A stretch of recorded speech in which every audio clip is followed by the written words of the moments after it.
అందలేదు ఇంతవరకు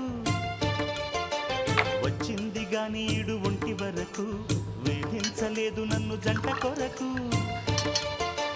చూశాక ఒక్కసారి ఇంత వెలుగు నా వంక రాను అంది కంటి కునుకు ఈ అల్లరి